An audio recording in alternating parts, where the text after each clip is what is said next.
Bharatiya Janata party के नेता केदार कश्यप भानु प्रतापपुर उपचुनाव को जीतने के लिए कांग्रेस पार्टी पर साजिश रचने का आरोप लगाया। दरअसल केदार कश्यप ने आरक्षण के मुद्दे पर मंत्री कवासी लखमा पर तीखा हमला बोला। केदार कश्यप ने कहा कि लखमा ने घोषणा की थी कि 2 दिसंबर तक प्रदेश में आरक्षण लागू नहीं होता तो मंत्री अपना इस्तीफा दे देंगे। भाजपा नेता केदार कश्यप ने मंत्री लखमा को चुनौती भरे लहजे में आपत्तिजनक भाषा का इस्तेमाल करते हुए इस्तीफा देने को कहा। बस्तर में भाजपा के आदिवासी नेताओं में प्रमुख केदार कश्यप ने भानु प्रतापपुर उपचुनाव को जीतने के लिए कांग्रेस पार्टी पर षड्यंत्र रचने का आरोप भी लगाया। उन्होंने कहा कि पुराने मामले में साजिश रचकर भारतीय जनता पार्टी के प्रत्याशी अभिमानंद नेताओं को गिरफ्तार किया गया, करने का प्रयास किया गया। वोटिंग के दिन ही ये सब किया गया, जबकि हाईकोर्ट ने भाजपा प्रत्याशी नेताओं की गिरफ्तारी पर रोक लगा दी थी। बावजूद इसके कांग्रेस के पक्ष में माहौल बनाने के लिए षड्यंत्र पूर्वक झारखंड सरकार के साथ मिलकर भाजपा प्रत्याशी की गिरफ्तारी की साजिश रची गई। भाजपा नेता केदार कश्यप यही नहीं रुके, उन्होंने कांग्रेस पार्टी पर आदिवासी विरोधी मानसिकता होने का भी आरोप लगाया। चुनाव के दौरान भाजपा नेत्री लता उसेंडी के भानु प्रतापपुर में रहने को लेकर उन्होंने सफाई देते हुए लता का उसेंडी के रिश्तेदार भानु प्रतापपुर में निवासरत हैं, इसलिए नेत्री वहां रुकी थी। लेकिन कांग्रेस पार्टी के कई कद्दावर नेता और मंत्री स्तर के नेता भानु प्रतापपुर में चुनाव के दिन घूम घूम कर चुनाव को प्रभावित करने का काम कर रहे थे, ये भी उन्होंने कहा।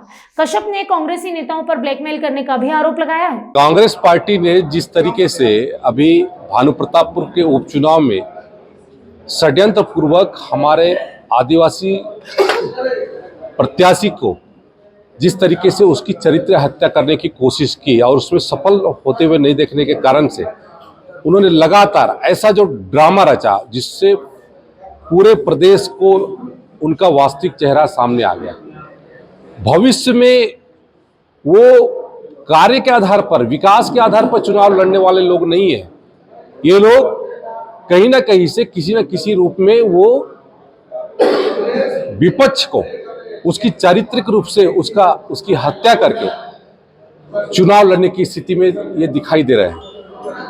कांग्रेस पार्टी ने तमाम हथकंडे अपनाए, उसके बावजूद भी भारतीय जनता पार्टी का एक एक कार्यकर्ता बूथों में रह करके भारतीय जनता पार्टी के लिए कार्य करता रहा। कार्यकर्ता के इस दम पर कांग्रेस हताश हो चुकी, निराश हो चुकी और कल मतदान के अंतिम समय में उन्होंने फिर से एक बार और ड्रामा रचा और ब्रह्मानंद नेताओं के गिरफ्तार होने की खबर पूरे क्षेत्र में उड़ाया, जबकि हाईकोर्ट के माध्यम से ये फैसला आया और उस फैसले में उनकी गिरफ्तारी पर रोक लगी थी।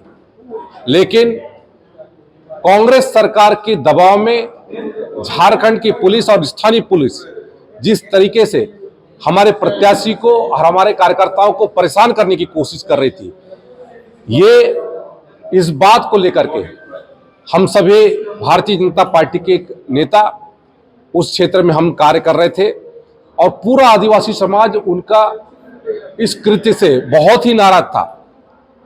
कांग्रेस सरकार उस मामले को दबाने के लिए 2 तारीख को विशेष सत्र लाई और उसके बाद मतदान के दिन उन्होंने पेपर में जारी कर दिया कि हम लोगों ने आदिवासी समाज को, ओबीसी समाज को, एससी समाज को, सबको आरक्षण दे दिया।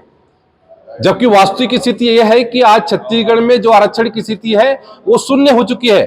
तमाम जो कहते हैं प्रविष्टियां हैं, तमाम नियुक्तियां हैं, जितने भी हमारे विशेष परीक्षाओं में जो प्रवेश होने थे वो सारे प्रवेश में हमारे जो लोगों की जो पात्रता है वो खत्म हो चुकी है।